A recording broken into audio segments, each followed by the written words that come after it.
ఆఫ్లైన్లో కోచింగ్ ఐఏఎస్కి తీసుకునేవాళ్ళు కొన్ని జాగ్రత్తలు చెప్పాలనుకుంటున్నాను. సార్, ఐఏఎస్ కోచింగ్కి ఆఫ్లైన్ తీసుకునేవాళ్ళకి జాగ్రత్తలు ఏంటి సార్ అంటే ఉంటాయండి. మొదటిది, ఏ ఐఏఎస్ కోచింగ్ సెంటర్లో జాయిన్ అవ్వాలో ముందు రీసెర్చ్ చేయండి. ఏది బాగుందో రీసెర్చ్ చేయండి. దాని కూడా చిట్కా చెప్తానండి. హైదరాబాద్లో అశోక్ నగర్లో ఆఫ్లైన్ కోచింగ్ సెంటర్స్ ఉంటాయి. అంటే హైదరాబాద్ కేస్ స్టడీ తీసుకుంటే చక్కగా మీరు మీ పేరెంట్స్ లేదా మీరు మీ ఫ్రెండ్స్ ఒక్కసారి హైదరాబాద్లో అశోక్ నగర్కి వెళ్ళండి. ఓ రోజో 2 రోజులో మీ ఓపిక ఉన్నన్ని ఐఏఎస్ కోచింగ్ సెంటర్కి వెళ్ళండి. వాళ్ళు మీకు కొంత మెటీరియల్ ఇస్తారు. మెటీరియల్ అంటే పుస్తకాలు కాదు, బ్రోచర్లు. వాళ్ళు ఏం కోర్సులు ఇస్తున్నారో డీటెయిల్స్, వాళ్ళ ఫీజు ఎంతో డీటెయిల్స్, వాళ్ళ దగ్గర ఉన్న ఫ్యాకల్టీ మెంబర్స్ ఎవరో డీటెయిల్స్, వాళ్ళకి ఎన్ని ర్యాంకులు వచ్చాయో డీటెయిల్స్. సరే, ర్యాంకులు వాటి వెనకాల ఉన్న భ్రమను నేను వేరే వీడియో చేస్తాను. ఇప్పుడు ఏమవుతుంది, మనం ముందు ఒక కోచింగ్ సెంటర్కి వెళ్ళి అక్కడున్న ఎన్విరాన్మెంట్ని చూసి అలాంటి 5-6 కోచింగ్ సెంటర్లు చూస్తే నీతో పాటు మీ పేరెంట్సో అక్కయో అన్నయ్యో వస్తే నీతో పాటు వాళ్ళ అబ్జర్వేషన్లోంచి కొంత పారామీటర్స్ కొన్ని ఇన్పుట్స్ నీకు ఇస్తారు. అరే, ఆ కోచింగ్ సెంటర్ బాగుందిరా, ఈ కోచింగ్ సెంటర్ బాగుండలేదురా. నాకు ఒకసారి ఇలాగే నేను పంపిస్తే ఒక ఫ్యామిలీ వెళ్ళి మళ్ళీ ఆ ఫ్యామిలీ నా దగ్గరికి వచ్చారు.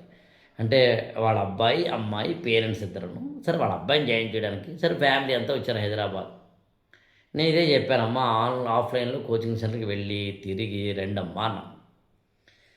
వచ్చిన తర్వాత ఆవిడ టీచర్. యాక్చువల్గా ఆవిడ నాతో చెప్పిన అంటే వాళ్ళు మళ్ళీ ఫ్యామిలీ వచ్చిన తర్వాత నాతో అన్నమాట ఏంటంటే, సార్ ఒకే ర్యాంకర్ ఫోటోలు అన్ని చోట్ల ఎలా ఉన్నాయి సార్ అని అడిగింది. యాక్చువల్గా ఆవిడ నాకు నవ్వు వచ్చింది. ఒకళ్ళే ఫోటో అన్ని చోట్ల ఉంటాయి. ఒక ర్యాంకర్ ఫోటోని అన్ని కోచింగ్ సెంటర్లో వేసుకోవడం బహుశా నాకు తెలిసి అశోక్ నగర్కి మాత్రమే సాధ్యమేమో అనిపించేలా ఉంటాయి. I'm not criticising it. దాని వెనకాల ఒక స్టూడెంట్ ఇన్ని చోట్ల సర్వీసెస్ తీసుకున్నాడు అని నా ఉద్దేశం. మరి అన్ని చోట్ల సర్వీస్ తీసుకుంటే మరి అందరూ క్లెయిమ్ చేస్తుంటే నువ్వెక్కడికి వెళ్ళాలి? Question mark. అక్కడ కూడా ఒక మెంటార్ కావాల్సిందే. సో అందుకని విజిట్ వేరియస్ కోచింగ్ సెంటర్స్. నా దృష్టిలో మాత్రం ఆల్ కోచింగ్ సెంటర్స్ మంచివే. ఎందుకో చెప్తాను మీకు. ఇది మార్కెట్ ఎకానమీ. ప్రతి ఒక్కళ్ళు ఇక్కడ బాగా కష్టపడాలి. స్టూడెంట్స్కి బాగా చెప్పకపోయినా, క్వాలిటీ ఇవ్వకపోయినా, టెస్టులు పెట్టకపోయినా, మార్కులు అంటే ఈ క్వశ్చన్ పేపర్ అనాలిసిస్ లాంటివి చేయకపోయినా, క్లాసులు సరిగ్గా జరపకపోయినా ఇవాళ ఎవరికి నష్టం? కోచింగ్ సెంటర్ వాళ్ళకే నష్టం. మార్కెట్ ఎకానమీ, ప్రైవేట్ ఎకానమీ ఏం చేస్తుందంటే కాంపిటీషన్ పెంచుతుంది, సర్వైవల్ ఆఫ్ ద ఫిట్టెస్ట్ని పెంచుతుంది. అందుకని నేనైనా ఎవరైనా ఇక్కడ ఒళ్ళు దగ్గర పెట్టుకుని క్లాసులు చెప్పాల్సిందే. చిన్న చిన్న మిస్టేక్స్, మానవపరమైన ఈ ఇబ్బందులు ఉంటాయి. వాటికి ఖచ్చితంగా ఒక 10-15% ప్రతి కోచింగ్ సెంటర్ మీద నెగిటివ్ ఉంటుంది. నా మీద మాత్రం ఉండదేంటి? నా మీద ఇంకా ఎక్కువ ఉంటుందేమో అనుకున్నాను నేను యాక్చువల్గా. ఎందుకంటే కొంచెం ఓపెన్గా మాట్లాడతాను కాబట్టి. సో నెగిటివిటీ అనేది ఉండద్దు, ఏ కోచింగ్ సెంటర్ మీద ఉండదని అంటలేదు.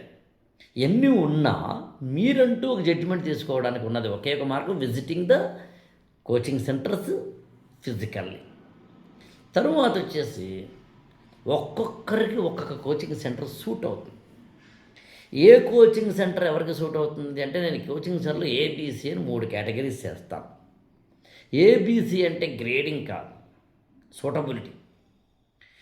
ఏ అనే కోచింగ్ సెంటర్లు కొంచెం పోష్ ఇంగ్లీష్, పోష్ అంటే కొంచెం high strata of the society join అయ్యారు.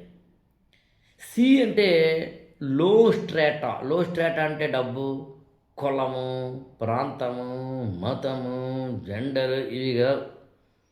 అంటే కొంచెం స్టూడెంట్స్కి హైఫై నాలెడ్జ్ అంటే బేసిక్స్ కాకుండా డైరెక్ట్గా స్టార్ట్ చేసేవి ఏ అనుకుంటే, బేసిక్స్ నుంచి స్టార్ట్ చేసేవి సి అనమాట. అది నా ఉద్దేశం. స్కూళ్ళల్లో కూడా ఉంటాయండి అవి, ఎందుకు లేవు? కొన్ని స్కూల్ చాలా హైఫైగా ఉంటాయండి. ఫీజుని బట్టి కాదు నేను మాట్లాడుతుంది, ఫీజులు వేరే కథ. ఇక బి రెండింటికి మధ్యస్థంగా ఉంటుంది. సో నువ్వు తెలుసుకో కోచింగ్ సెంటర్ ఎంచుకునే ముందు. నేను దానికి కూడా ఏమన్నానంటే, నీ కోచింగ్ సెంటర్ ఏది ఎంచుకోవాలో డౌట్ ఉంటే మీకు పలానా కోచింగ్ సెంటర్ తీసుకోవాలా మానాలని డౌట్ ఉంటే నన్ను కలవడానికి మాత్రం అపాయింట్మెంటు, దాని కండిషన్స్ ఉన్నమాట నిజం. కానీ నన్ను కలిసిన తర్వాత నేను పలానా కోచింగ్ సెంటర్లో జాయిన్ అవ్వ మాత్రం చెప్పను. నేను ఏ కోచింగ్ సెంటర్ జాయిన్ అవ్వాలో మీ ఇష్టం, కానీ నిన్ను నువ్వు తెలుసుకో.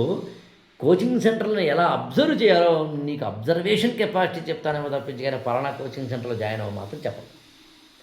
కోచింగ్ సెంటర్‌లో జాయిన్ అయిన తర్వాత ఫిజికల్‌గా వచ్చే ఇబ్బందులు చెప్పమంటారండి?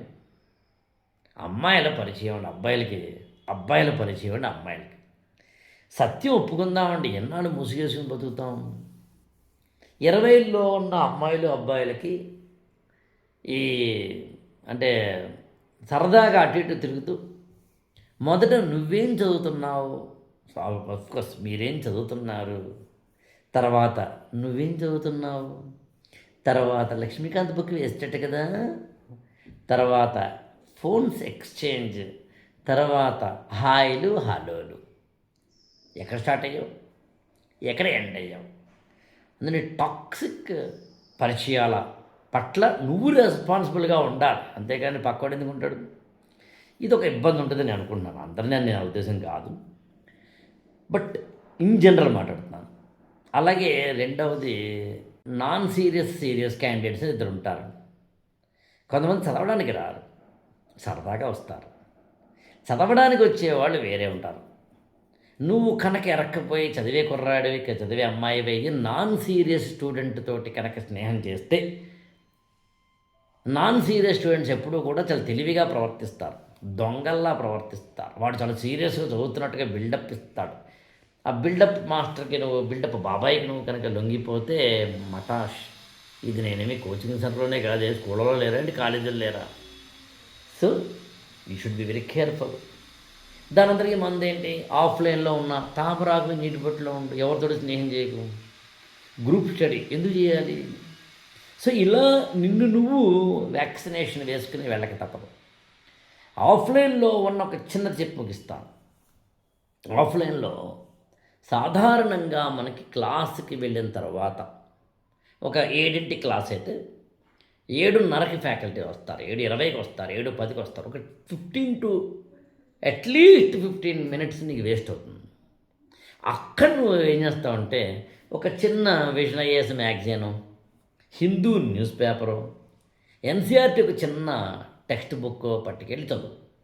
అంటే నువ్వు ఫ్యాకల్టీ వచ్చే లోపు పక్కోడితో సొల్లొద్దు, సెల్ ఫోన్ వద్దు, చాటింగ్ అసలొద్దు. చక్కగా అన్నిటికన్నా ఇంపార్టెంట్, అంత ముందు రోజు ఉన్న క్లాస్ నోట్స్ ఉంటుంది కదా, అది రివైజ్ చేసుకో. సార్ వచ్చేలోపు సార్ మీద కంప్లైంట్ చేయకు. సార్ అండి లేట్గా వస్తారా, ఇప్పుడు ఏదో ఓవర్ యాక్షన్, నువ్వేదో జీవితంలో చాలా డిసిప్లిన్ లాగా. అందుకని ఆఫ్లైన్లో చాలా ఇబ్బందులు ఉన్నాయి. వీలైతే ఇలాంటి సరదాగా మళ్ళీ మళ్ళీ చెప్పుకునే ప్రయత్నం చేద్దాం. ఐఏఎస్ ఫర్ ఆల్ ఛానల్ని సబ్స్క్రైబ్ చేసుకోండి, లైక్ చేయండి, షేర్ చేయండి.